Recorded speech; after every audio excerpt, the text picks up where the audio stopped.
Okay, great. Assalamu alaikum, everybody. Welcome to this afternoon's talk. My name is Khalid Chatila. I'm from Anomali, and I'm very pleased to introduce you this afternoon, to Mr. Roberto Sanchez.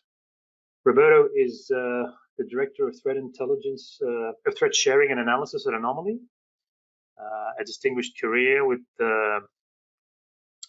long career in intelligence professional.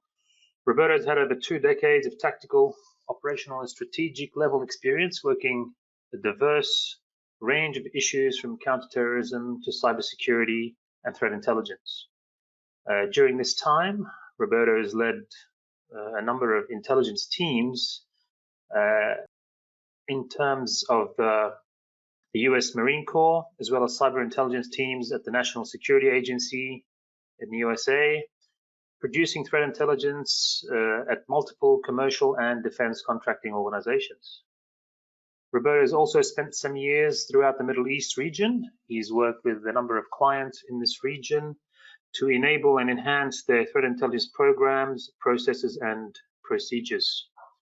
So I'd like to welcome Roberto, and please go ahead. All right. Good evening, everyone. Thank you for taking the time this evening to be with us to discuss COVID. Specifically, I'm going to give you some observations of what we've been seeing over the last 5 months as it relates to COVID. And I'm going to give you more of the highlights of notable events. And then also give you guys some insight on the MITRE enterprise attack techniques and how we've been able to map a lot of these malicious activity to the attack techniques to better derive insights to help you guys better understand where to focus your security efforts.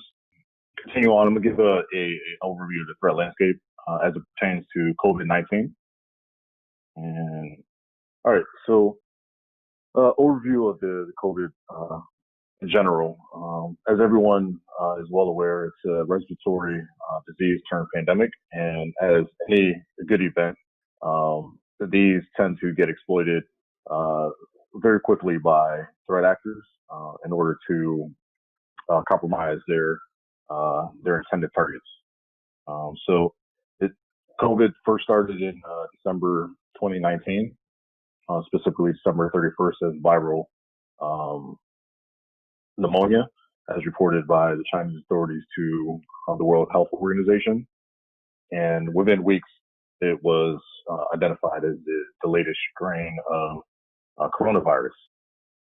So as an intelligence officer, look at the strategic intelligence over time to see any potential geopolitical trends can affect my enterprise. And as we see here, if you guys haven't read over any of the United States intelligence annual worldwide threat assessments, fortunately this year there was not one available. However, the ones that I did highlight there, dating back till 2012, they did identify frequency and diversity of these outbreaks since 1980, and then there were some predictions of the potential economic and geopolitical threats, with also some limited assessments of how it can manifest itself in the cyber environment. So as we've seen in the latest COVID environment, as panic and uncertainty grew internationally, so did cyber activity, specifically focused on exploiting COVID-19 well within the first month. Since that time, we've seen at least 146 various malware families, and that's distinct malware families, ranging from ransomware, banking trojans, information stealers, mobile malware, specifically targeting Android platforms. And we've seen at least 9 nation states within this time frame taking advantage as well. And as far as the MITRE ATT&CK framework, we were able to identify at least 132 enterprise attack techniques and close to 17 attack techniques for mobile devices.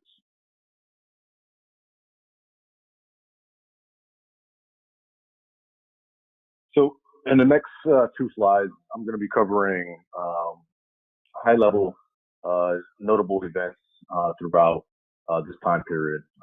In this particular slide, I'm going to start with December 31st into March 28th, what we call weeks 1 through 13. So as already discussed, the Chinese alert for the Chinese alert to the World Health Organization was around December 31st with viral pneumonia outbreak. And then within a couple weeks, the new strain of coronavirus. So how does that manifest itself in the cyber domain? As you see here at the very top from week 1 to week 5. So there was roughly a 4-week break within cyber until the threat actors, primarily cybercrime actors, have been the most active, have capitalized on the event.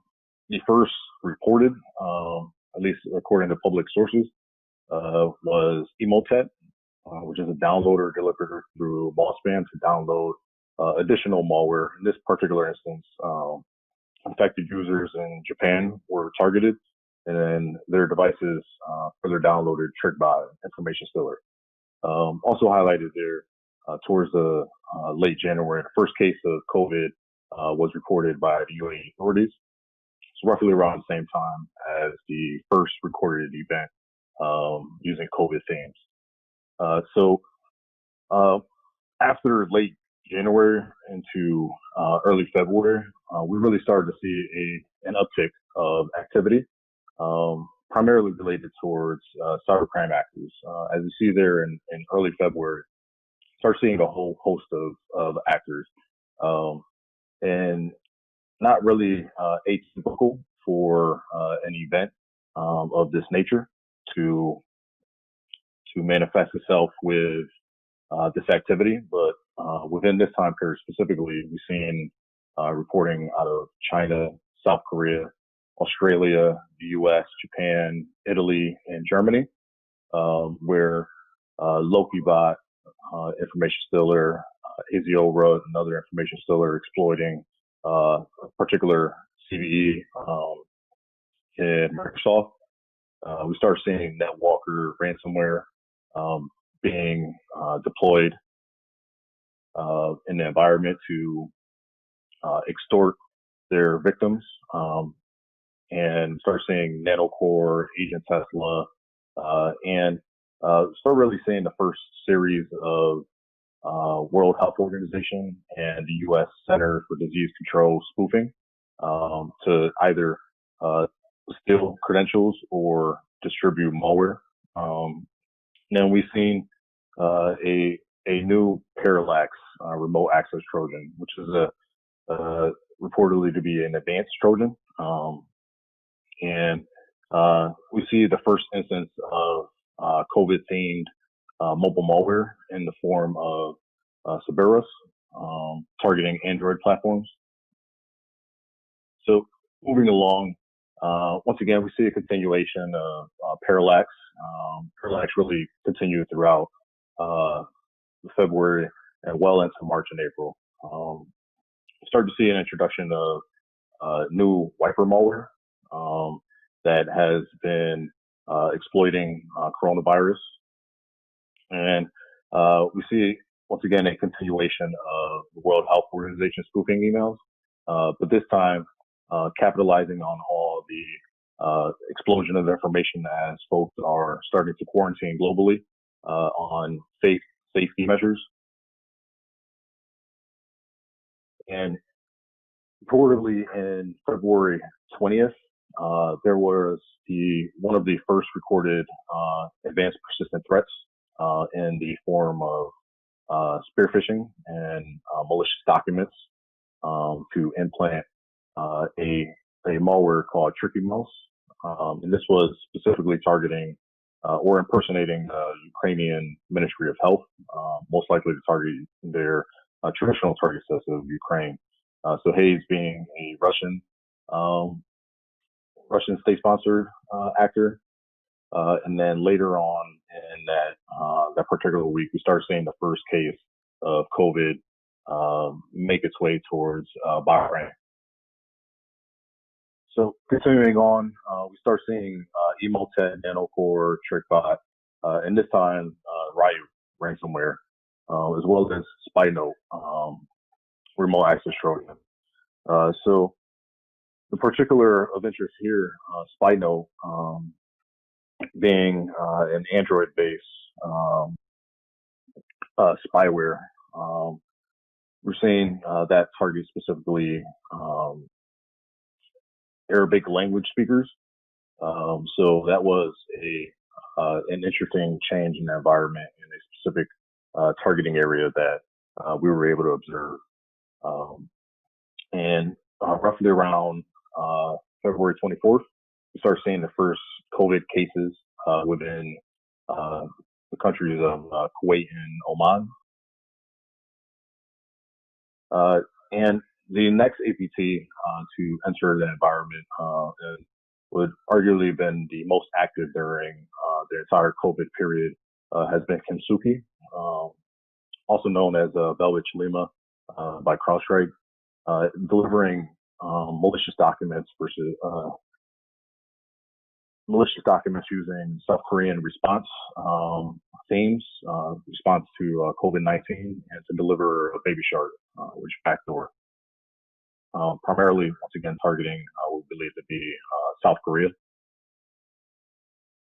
And in the ensuing day, there was reporting out of our researchers, as well as corroborated by a number of security vendors, of Mustang Panda, Chinese APT, targeting Chinese, English, and Vietnamese users using decoy documents, again, exploiting COVID themes. And then within these files, there were along the same lines of their traditional targeting of containing Windows shortcut files to drop payloads such as Kobo Strike, a hacking tool, post-exploitation. And starting in early March, we started to see the Kingdom of Saudi Arabia report its first case publicly of COVID. And then within that time frame, we start seeing GuLoader and using, once again, safety report themes to drop locally bound on their victims, locally bound being an information stealer. So in the next two events, we start seeing, again, Mustang Panda Resurface, specifically on March 3rd, the Vietnamese CERT reported receiving similar decoy documents, but this time specifically targeting Vietnamese users, using living off the land tactics to most likely evade defensive controls and to deliver Kobo Strike payloads onto their victims. And then again, we see reporting from Kimsuki, once again, North Korean state-sponsored actor, but this time impersonating the U.S. Secretary of State and their correspondence on COVID-19 response. All right, so moving along in that week, we call week 10, we start seeing another host of what we call the most common type of malware that we've been seeing pretty much throughout the year is OSTap, which is another downloader. LokiBot, once again, reappears. TrickBot, Nanocore, and Formbook, all in the form of malicious documents attached to spam emails, and this time being delivered to Italy Around this time frame, Italy was a really big target for threat actors since they were early on to quarantine their populace, moving them to more of a remote workforce for those businesses that stayed open, as well as a greater dependency on mobile devices. So as they quarantine, so the threat actors move their targeting. Later on in that week, start seeing a new a new information stealer called Redline, once again being delivered with weaponized file attachments and phishing. And this is believed to be attributed to a Russian underground or Russian language speaking cyber criminal operating up in the underground. So as people start to seek information, so too threat actors seek to exploit them. So particularly information theory called Aziora was observed being weaponized in COVID-19 tracking maps, specifically the impersonating Johns Hopkins Center from the U.S., their global COVID tracker. And moving on to the next 5 events. So we started to see Hawkeye being a keylogger, and that's been distributed out of Henstor, which is a spam botnet, specifically targeting, at least according to public reporting, China, Italy, and the U.S. And within the U.S., using impersonating the Cigna, which is a health insurance provider, and one of the largest in the United States. So moving on, we started to see a Russia-speaking cyber group, which is a very prolific group, TA505. They're always bringing the latest and greatest malware. So that's definitely one group I would recommend everyone from every sector to pay attention to. But this time they started to use their Get2 loader again, using COVID themes. Yes, do I have a question? All right, so moving along, started to see 2 additional APTs, advanced persistent threat actors, enter into the COVID exploitation environment. First being the APT-36, which is believed to be a Pakistani based APT, using Crimson Rat to target Indian, was believed to be Indian government related and military related targets. And we started to see Vicious Panda, a Chinese based APT, once again using phishing with weaponized documents, specifically what we call the Royal Road exploiter, to deliver a similar tactics as similar payloads as we've seen with Mustang Panda. All right, and then continuing along the spectrum, we started to see something new. So started seeing MBR rewriters, so master group record rewriters, data wipers, and 2 different types of ransomware. The coronavirus, targeting primarily Windows environment, and COVID lock, targeting Android mobile devices with ransomware. So we started to see a whole host of new malware enter the environment, and specifically utilizing the coronavirus as a lure to compromise their victims. And then next, we started to see the business email compromise, specifically a group called Ancient Tortoise, believed to be out of Nigeria. So the Nigerian scammers taking advantage of all of the confusion and fear around COVID to compromise their victims. And then in the next couple of events, we started to see Higasa using, once again, a phishing emails with malicious documents, and this time to implant download PlugX, which is a backdoor onto their victims. And Higasa being was believed to be a South Korean APT.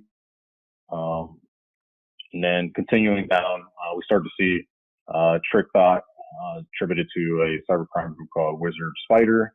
And then we started to see a reintroduction of the Danabot, a banking Trojan, to be by Scully Spider, using the cross-track naming conventions.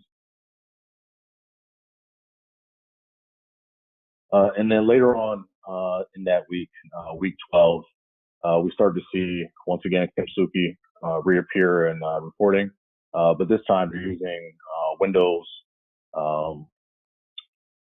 exploiting that specific CVE for Windows or Microsoft documents, and specifically targeting Mac OS users with most likely the Coney implant. And moving on, we see a new variant of the Chinoxy backdoor attributed to APT30 or APT17, but this time it's targeting primarily Mongolian government and Mongolian health ministry. And covering up the next one, so we're starting to see here just a continuation of the threats that we've seen in February. The one interesting one in particular, you start seeing DNS hijacking to distribute the ASCII stiller to redirect individuals' traffic to the active controlled infrastructure. We started seeing that pretty much globally. And we started seeing an uptick again, at least in reporting Ryuk, NetWalker, EDA2, targeting, these are ransomware variants targeting hospitals. In particular, with the reporting, mentioned hospitals in the US, hospitals in Europe, specifically in Spain, Italy. And then we've seen some reporting of this type of malware being utilized in Australia as well. And then to close out the month, we start seeing Game Rodent, a Russian state-sponsored actor using, once again, phishing to compromise more of the traditional target sets in Ukraine. So moving on to weeks 14 through 22, right? So as you can see here, there's going to be no real change in the targeting that's being utilized in the environment. But we do start to see at least reporting of additional APTs taking advantage of the COVID environment. And then we do see the themes utilized by cybercrime actors and state-sponsored actors using really event-driven. So in this time frame, we start seeing the world is well into the quarantine environment. Economies are starting to be depressed, and governments are starting to provide economic stimulus packages to individuals, to their individual citizens and businesses. And there goes the actors once again capitalizing on that type of explosion of information, as well as the populace's requests for relief. In particular, in early April, we started seeing the World Health Organization, their staff being targeted using phishing emails, which at the time was stated to be Iranian APTs, and then later on in around May timeframe, it's believed to be the Iranian state-sponsored actor called Charming Kid. So on week 15, as you can see, another continuation. We started to see Chinoxy utilized again, but this time instead of targeting Mongolia, they're targeting Kyrgyzstan, and particularly what's believed to be an actor called Strain Vantage, which is roughly assessed to be vicious Panda. We started to see business email compromise once again, but a different actor this time, exaggerated line, still Nigerian based. And then start to see Sidewinder using malicious HTA files, was believed to be attributed to India, targeting their more traditional target set of Pakistani-based targets such as government and military. So moving on to week 16, we started to see a greater focus on spoofing the World Health Organization globally. And this particular instance is using a remote access Trojan called Agent Tesla, and that was utilizing Virgo exploits, primarily through Excel, Microsoft Excel. And I believe around this time frame, we started seeing Excel 4 being utilized more by cybercrime actors throughout the world to deliver via malicious spam various malware families such as Hansen Tor as the initial stage, as the initial payload, download Pony or CRE stealer, both information stealers, or GOSI, GOSI Earthsniff. And I did want to highlight here SpyNote being an Android-based spyware attributed to be from the Syrian Electronic Army, and the specific targets once again happen to be Arabic-speaking language speakers, and what's widely believed to be about 77 malicious apps were delivered at a time, exploiting COVID themes. So moving on to week 17, we started to see reporting of Chinese APTs, Chinese and Vietnamese APTs. The Chinese APTs specifically targeting research laboratories, and this particular time frame, research laboratories within the U.S. To potentially steal information on advancements of coronavirus vaccine development. And we started to see APT-32, which is the Vietnamese APT, also known as Ocean Lotus, start targeting the Wuhan government and the Chinese Ministry of Emergency Management, most likely to gain insight on the Chinese response and potential information gathering on the distribution of information to the public. All right, moving on to week 18. So in the following week, we actually started to see the UK government send out a joint communique with the US CERT, and this time discussing again vaccine research and then targeting of UK-based academic research facilities, with one facility believed to be successfully compromised, although they did not state which APT or which threat actor it was attributed to, but they did provide a technique called pasture spraying, which is a technique widely utilized, a brute forcing technique widely utilized using known email addresses and a listing of known passwords, and attempting to brute force their way into that user's account. And this time, it's actually been attributed to not only China, but Iran and Russia as well. So moving on to week 19, we actually started to see Charming Kitten hit the news once again in early May, targeting the World Health Organization, primarily through phishing, as well as the Galad sources, which is a drug maker pharmaceutical in the U.S., tasked with coming up with advanced research for vaccine development. although it was reported in May, the activity actually took place in early April. Around the same time, we start seeing the World Health Organization staff being targeted. And then Charlie McKinnon, once again, attributed to Iranian state-sponsored actor.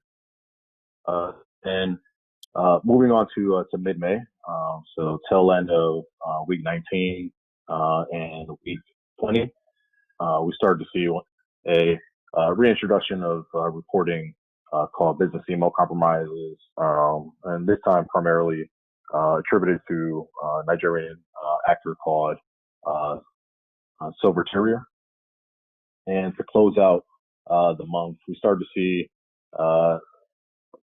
Excel 4 macro spreadsheets being utilized more so by threat actors as malicious documents, malicious attachments to phishing and malicious spam.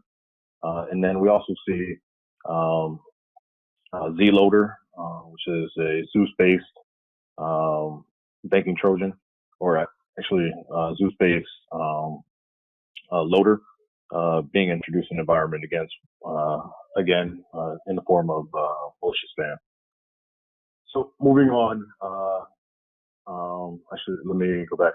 So with these two timelines, I did really want to highlight the activity that you're seeing, at least in your environment, to marry up the geopolitical events, marry up cyber threats that are happening in adjacent territories to see if within these timeframes you're seeing that type of cyber activity to better hone in on the potential threats that you guys may be seeing within your environment to better protect your enterprise. So moving on to the MITRE ATT&CK framework. As discussed earlier, we were able to map utilizing roughly 1,300 publicly accessible reports to include like social media, pastebin, and security vendor blogs, and download and process at least 1,000 different varieties of malicious activity, malicious samples. So we were able to identify at least 132 enterprise attack techniques. On the map there, or on the pie chart there, you start.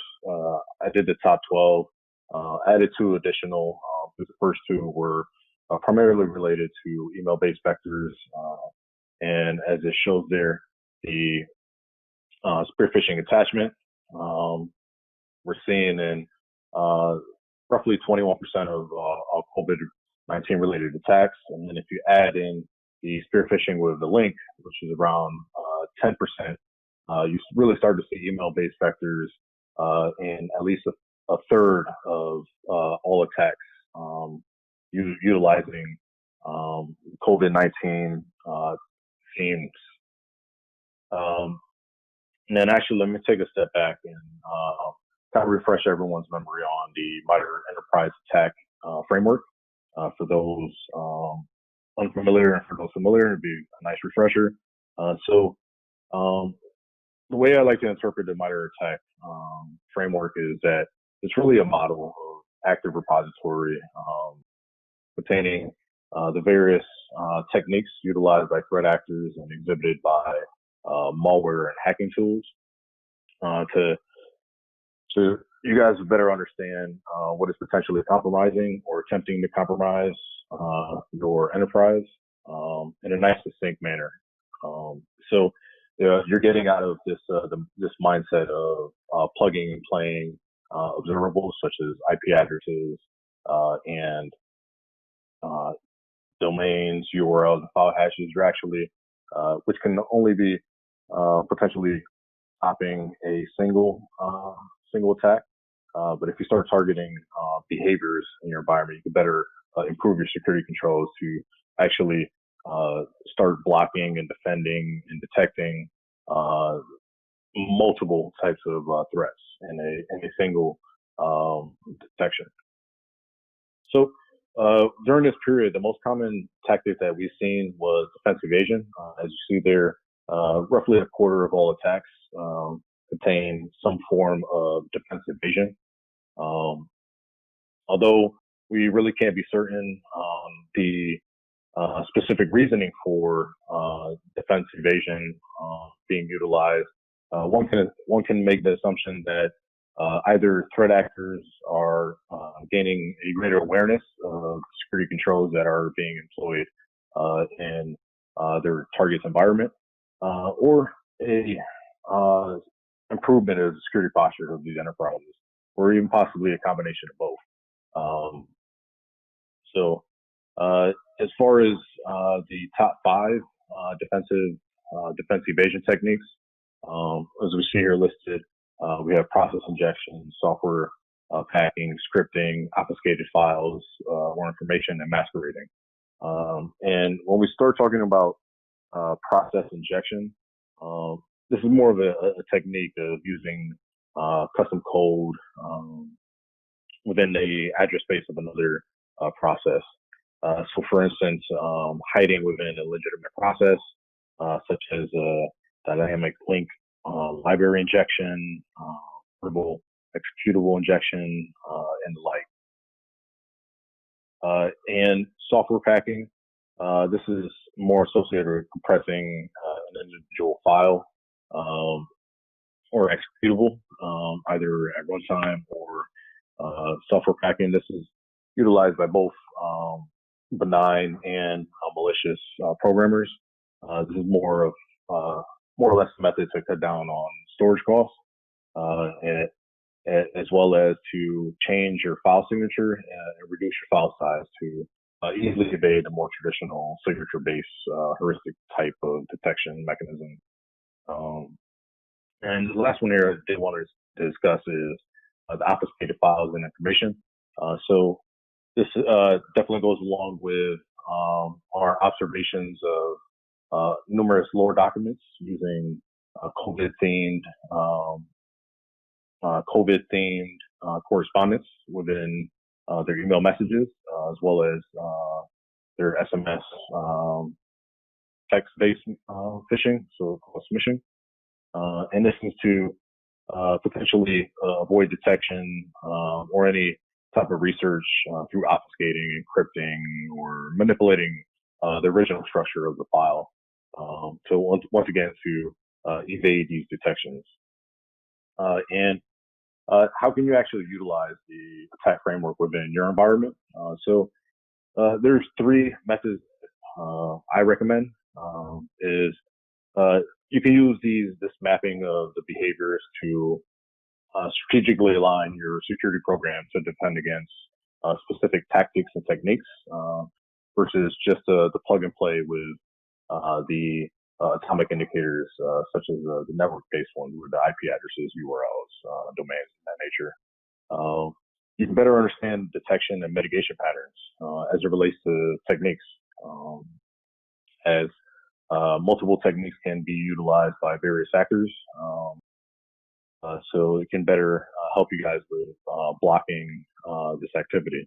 And then the last one is, which I really like using, is assessing the coverage and effectiveness of your security program, right? So it can actually give you methods to derive metrics and then performance measures as well to evaluate the strengths and weaknesses of your program and your technologies within your security stack. All right, so before I open it up to questions, I did want to give some level of recommendations for protecting the enterprise based on our observations during this latest period. So as the environment continues, we really don't see any particular changes. So we don't really see there's going to be any significant decreases. We still believe coronavirus to be utilized as a lure to compromise your victims.